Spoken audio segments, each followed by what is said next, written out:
All right. Well, hello, everyone. We are here for the post show. My name is Perry, one of the pastors here at Connections, and we have with us Andy. Kathy. Matt. Oh, man, Matt, are you okay? I'm tired. Matt is tired today. Well, you know what? We're going to hype it up a little bit with our first question today. What was the highlight of the service for you? So in the midst of your tiredness, we'll make you go first. Nothing has broken so far today. That is a highlight. That is gone according to plan. We have one more service and we'll see. We'll see. That's right. With Steve out and about on vacation, you have been left with many duties. Yeah. So how about you guys? What was the highlight of today's service? Oh, my highlight was sending it to you for the question. And then I'm like, I don't think the mic's on because I'm not hearing them. And then you had to look down and his ones were like, oh. And then as soon as it came out, I thought they gave me a mic that was already turned on. No, because I was like, oh, he doesn't know he has to turn it on. So Nope. it made my morning. So thanks, Perry. I'm kind of feeling a little under the weather. So I was like, thank you. Out. Yes, thank you. How about you, Kathy? I think the preach was great. Dave's teaching was really good. It was a great reminder of, the truth and grace and how important it is that we love each other that well and risk ourselves to love people and not just be nice, which we're going to get into, I'm sure. But Absolutely. yeah, I really liked his preach. Yeah, no, it was a really good challenge today. It's we don't always think about like what words really mean. We start to use them just interchangeably. So to have that difference reminded of what it is to be nice versus kind, to have grace and truth. Yeah, I definitely agree with you. I thought that the message was my highlight as well. Just kind of getting that challenge, making me think a little bit was pretty good. So on that note, though, Dave said it is not kind to be nice. So we're going to start with a heavy hitter here. Can you think of a time when someone was being nice that actually led to a person's downfall? Because I think that was kind of the point. It's like, yeah, we can be nice, but then people don't get the truth that they might need to change. This could be you, or it could be someone else that you've experienced this with. Can you think of one? My sweet mother in high school gave me any haircut I wanted. And maybe like 1 out of 10 actually looked decent, and all of the rest of them, I'm just like, I have some regrettable pictures out there that oh man. I would have loved a little bit more truth from my mom. Mom, thank you, but no thank you. Sometimes you have to learn the hard way, man. Yeah, I mean most of the time. Yeah, that's true. Honest. Yeah, on the opposite end of that spectrum, my son Travis, when he was in middle school, this poofy hairstyle was in at the time, and most of the time his just didn't work for him, and so he had this big mushroom haircut that looked, I remember, kind of like an out of control alpaca, like even worse than some of the other kids. And I would tell him very kindly, dude, you don't look good with that hair. And he wouldn't listen. And now he looks back and he says, oh, I wish I would have listened to you. That looks terrible. But how about you guys? Can you think of a time where someone was nice and it led to the downfall of another person or yourself? I could. Oh, Go ahead. Go ahead. Oh, I was just saying, probably like I could think in like high school where, we'd be out at like parties and I would be nice to somebody, or I would, like not condemn them for what they were doing, or because I didn't want to be seen as the kid who was like not partying or anything. And then, that led to some, dumb decisions or things like that being made. And then just, things like that.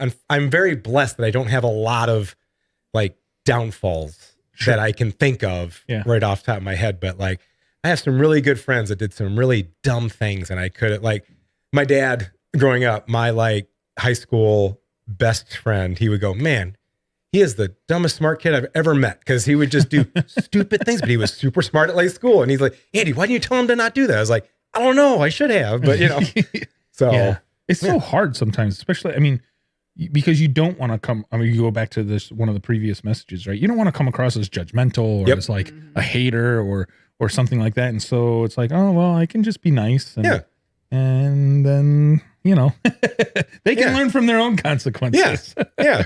Branding yourself. That's smart. Yeah, it's good. It's cool. It's going to be awesome. It's going to look great. It will not get infected, I promise. Yeah, absolutely.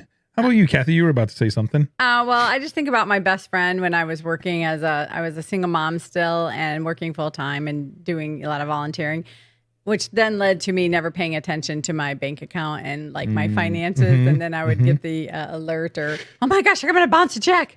And my friend who also, you know, it wasn't like she was wealthy or anything, but I would say, can I borrow $100 so I don't bounce before my paycheck? And she did it. And I asked her multiple times and she always did it. She was so nice. She always did it. And then at some point I was driving and I heard Dave Ramsey on the radio say, you need to tell your money where to go before you say, where did my money go? And I say that every day. And so I took his class and I got out of debt. And I remember going back to her and saying, you know what, you were so nice to help me out. But next time if someone does that, say, I'm going to help you one time, because I stayed unorganized and, you know, and then took advantage of you at some point as a friend. You know, I shouldn't have been keep asking. And I was just convicted that like, I wish you would have just said no or help me one time and say, you know what, you got to work on this, because I was just a big mess because I wasn't slowing down to take care of my own situation. So, Right. Sure. yeah. Yeah, you know, it's interesting, right? As a pastor, I get a lot of people who will come to me with different things that are going on in their lives, and it will be a result of something bad happened in their life, right? Yeah. And then they'll start to kind of share about it, and I'll know that they have certain friends, and I know that they were venting to those friends about this issue before it led to their downfall. Mhm. And sometimes it's like, ugh, if only those friends felt like they could be kind instead of nice, to truly share like, hey, yeah, I know you're venting right now, but the way you're approaching this isn't good. Yeah. Or, hey, I know you're venting right now, but what you did there was actually wrong. Mhm. That's hard for us to do. But man, if we could get our relationships to the point where we could do that, we'd be so much better for it. Of course, that means that we have to be willing to take it on the chin sometimes and actually listen, Yeah. which is equally as difficult for, I think, so many people. I think Mhm. that's one of the reasons why we try to be so nice. It's because like, well, I don't want this person to like reject my friendship because I'm being kind, or if I'm just telling them what they need to hear in this I'm being moment. too honest or something. Yeah. Because, you know, some of us can get that label as well sometimes of like, you're a jerk, when it's really like, no, I actually just love you. Like I don't want you to have that downfall. But that'll happen sometimes. But Mhm. that seems to be something I see time and time again, where it's just like, why isn't there anybody in this person's life telling them that they should have done this differently? Mm-hmm. But sometimes we just don't have those relationships. So No. hopefully we can all get those though. Or we don't want to lose those relationships. Yeah. Really, bottom line is we don't love enough to risk to speak into their lives Yeah. because we don't want to lose their friendship. And that's when we know we really love someone, if we're willing to lose the relationship to be honest and kind with them, because you're speaking into their lives because you care and not because and you may lose the relationship permanently or just for a season, you know, until they, you know, you can have more conversations or they see that you were really just trying to help them be their best, you know? Absolutely. I think that's a fantastic way to look at it too. That we don't often look at it that way. Where it's like, no, I'm not doing this because I'm trying to be mean. I'm doing Right. this because I love you and I want what's best for you. And if you reject me as a result, well, I'd rather be honest Yeah. and try to help you if I can. So yeah, I totally get that. That's so hard to do That sometimes. might be why it's so much easier to do with our kids, because I can be brutally honest with my kids, because Yeah. I'm like, you kind of need to stay in my house right now. You can't afford to move out. So I can be like, hey, you need to do this or that. Like, but yeah, like friends, I'm like, well, I don't want to upset or be that guy that then right. drives them away, does something. So yeah, it's very, very difficult thing to do. Well, that kind of leads to my last question. We'll just jump into it. Do you find yourself being more of a gracer, so someone who's being maybe a bit more nice, or a truther? And Dave talked about the balance of grace and truth and how Jesus was 100% grace and 100% truth. He gave us that perfect balance as an example. Mhm. And so my question is, which one are you? And then how can you grow in being full of grace and truth as a person? I feel like I'm a little bit of both depending on the person. So I have people in my life that I'm I may give passes to and like in grace, but I probably need to speak more truth to them. And that's actually, I swear Dave keeps just teaching to me lately, but this is something I actually like last month, I got the privilege to go to Dominican for Fight Ministries for 5 days on a last minute thing. But I told God I want to be brave. I need to be more courageous and brave in my walk because I feel like I used to be super bold and, when I was younger. And now I feel like, I'm a nice, complacent Christian at times with certain relationships. And so that situation put me in where I had to be braver and step up. And since then, I've, committed to doing that. And there's people in my life who, I love dearly, and some are good friends, and some aren't saved. And so I've made it a challenge to be more truthful and start speaking more the word around them and challenge them and some of their thoughts. And so I'm trying with different people, like some people I really need to speak more truth because I'm just too nice. And because I don't want to lose the relationship because they're my friends. And I feel like, oh, well, God's brought them in my life for a reason. But and then in other people, I'm a little bit more, I speak too much truth without giving them some grace sometimes. And in certain relationships, I need to, like, after I calm down about how righteous I am and what I know is the right thing they should be doing, then I need to like step back. Okay, I need to have some grace right now and like, tone it down and put myself in humility. And then, how is God seeing them? What would God do? What would Jesus do right now with this person? For sure. It's so easy to swing that pendulum too far to one side or the other. Totally get it. How about you guys? Yes. So I think mentally I default to a truther. Like I can get real harsh about the truth in my brain, but I just need like 30 minutes, an hour to like sit with it, cool off. And then I need to have a conversation with you in person because like I will go straight truther if it's over text. Because I need to make my point or whatever. I'm a lot better in person at actually showing grace or even over the phone. But yeah, primarily truth. I say truther, but also like I do this a lot because I'm heavily involved with the young adults here. Like they need a lot of truth, but they also need to explain. They need you to explain where you're coming from, your experiences, and why this is the truth.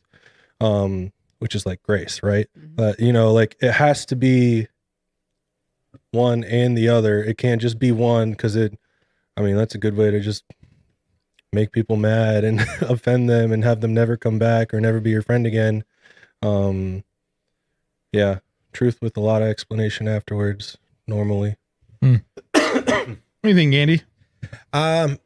With both. This is one of those difficult things that we have to deal with sometimes where I have that group of friends that I can be truthful with, and I have a group of friends that I know they feel and believe a certain way.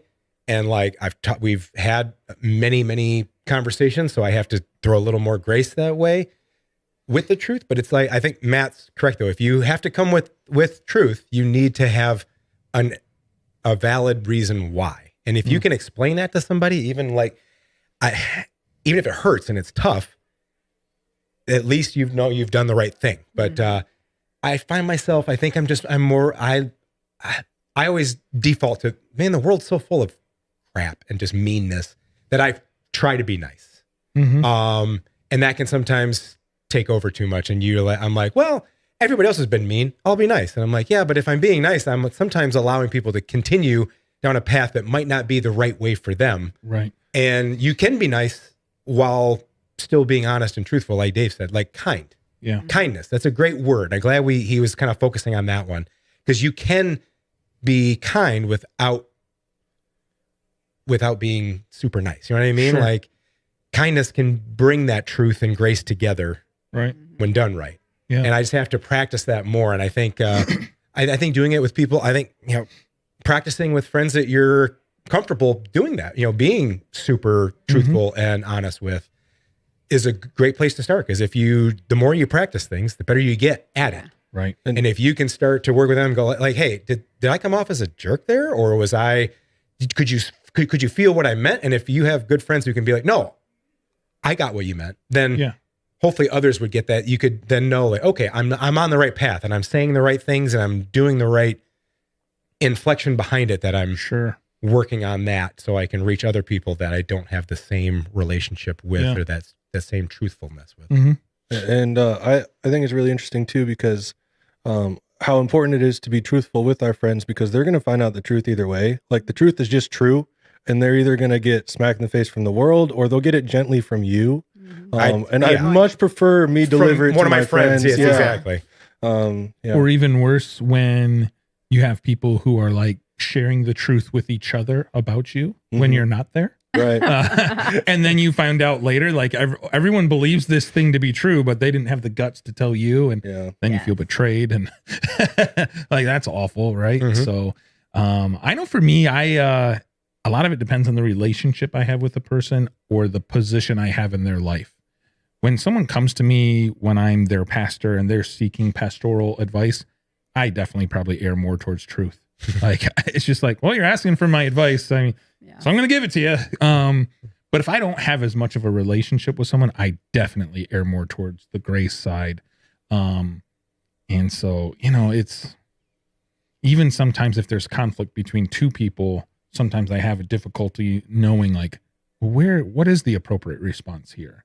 Like Jesus did with the adulterous woman. He knew the perfect response. Mhm. Sometimes that's where I struggle. It's like, all right, you two are both telling me two different things. How do I handle this? Like, it sounds one way, but then you're saying another thing. And so, yeah, that's where I can kind of struggle sometimes. Knowing exactly, kind of like what you said, Andy, knowing exactly what's the right tone of voice, what's the right direction here. Because like Kathy said, there's times where it's like, nope, this is the truth and I'm going to deliver it. Yeah. And they're like, I didn't have any grace there. Well, like, I've even seen it with with kids at like youth group. Mm-hmm. I can talk to Landon. I have to talk to him differently than I talk to like Micah Yeah. because they're just two different people Yeah. and they react differently, and I can Sure. get through to them different ways. So it's like you almost have to have Yeah. a good knowledge, and I guess at the core of it, the truth will never lie. The truth is always there, and it's Sure. always going to be good. It's just how do I deliver it? How do I make Yeah. sure that they hear it Mm-hmm. from a point of not me condemning because I'm no better, I'm no worse. Right. We're all broken. We're all here together doing life together. So that's just Mhm. one of those things. It's like getting to know people, just like becoming friends with them helps, or just a casual relationship. Just say hi, how you doing? What's going on? Like stuff that can start to open that up, and then that allows you to then figure out, okay, I need to be a little more truthful now. Sure. Or I need to extend a lot more grace here because that's going to just drive them away further. And I don't want Yeah. that to happen. Yeah. So it's and tough. sometimes grace is just easier. At Yeah. least that's what, for ourselves, because Sure. we don't risk anything. Right. Good point. You Yeah. know, it's like, if I don't give you the truth, you'll fail and you'll fall flat on your face, but I don't risk anything. Yeah. Which is very selfish. But I think sometimes it's easy for Christians to err too much towards the side of grace. Yeah. Yes. Because it is safer, easier, and Christians get a bad rap sometimes for maybe speaking out too much. Well, that's the other thing is like with truth, you can either do it the way you're supposed to, relationally, nicely, kindly, Mhm. not nicely, kindly, or you can just be a bulldozer, Yep. Yeah. which is And we've all that's- had those people where you're like, okay, Yeah. thanks. I hear what you're Yeah. saying, and I don't even care if it's right. I don't want to hear it from yeah, you. Right. you suck. Exactly. See you later. Yeah, I think one way for helping us in our different relationships, because it does depend on your relationship with people, but when you're in a relationship or like leading a group or something, is to get permission. And so like when I do a small group or working with a group of people, I'll say, these are kind of like the ground rules of this group. And one thing I would like to put out there is that we are here to help each other grow. So I would like you have permission to speak into my life. And I would like to know everyone, if we want to agree to have permission to speak into your life out of love and kindness. It may not always feel good, and your feedback might not feel good to me, but if we're truly here to love and grow each other, especially within our faith or in our church and our groups, is like we need to love each other enough to risk just like Jesus did. And I think once you get that permission, then you can go back to that and say, Matt, because you said being in music, I remember when I first met you and he told me he wanted to be a guitarist and do all this thing. And I said, well, and my son had been pretty successful guitarist. And I said, well, how much do you practice? And he was like, well, I said, well, You know, when my son was serious, he like before school hours, after school hours. And then Matt, like you just, you know, I don't know if it was just from that feedback, but I just have seen you grow in your commitment to like, this is what I want to do. I want to be really good at the guitar. And you are now. And it's been a blessing to see it, but that could have came off kind of harsh, but it was wrapped in like, you've told me this is what you want. And so that's why I'm going to say what I'm going to say, because I want to support you in your goals. Mm-hmm. And that's also an angle. Like, appreciate you, Kathy. I got to run. Oh, gotta go. Oh, you got to go play guitar. He's going to go play guitar. Yeah. But if we support each other and what they say is true for them and what they want, then that's the way we can like, it comes off more loving. Mm-hmm. Yep. Oh, yeah. Well, with all that said, we are very interested in hearing what you all think as well. We'd love to hear, you know, maybe some comments in the chat. But also, if you do have any questions about what we've discussed today. There's no way they're going to have questions about this, right? Yeah, This is self-explanatory. I mean, this is a very nuanced issue. Yeah. So you very possibly might have some questions about specific issues or different things, or perhaps there was something that Dave said today and you're just like, I'd like to hear a little bit more about that. We would love to hear about that. All we would like to ask you to do is to submit your questions at my3c.org. Just a friendly reminder though, if you would like us to follow up with you, please don't use this one because it is truly anonymous. We will not know who you are. If you do want us to follow up with you on something, please fill out the Connect card. There's lots of ways to do it. You just click Connect on almost any platform that we have, and it will help that Connect card pop up. And there's a place for you to put your information so we can follow up with you about whatever those questions might be. But guys, thank you so much for tuning in with us today, and we look forward to seeing you all again next week. We'll see you later.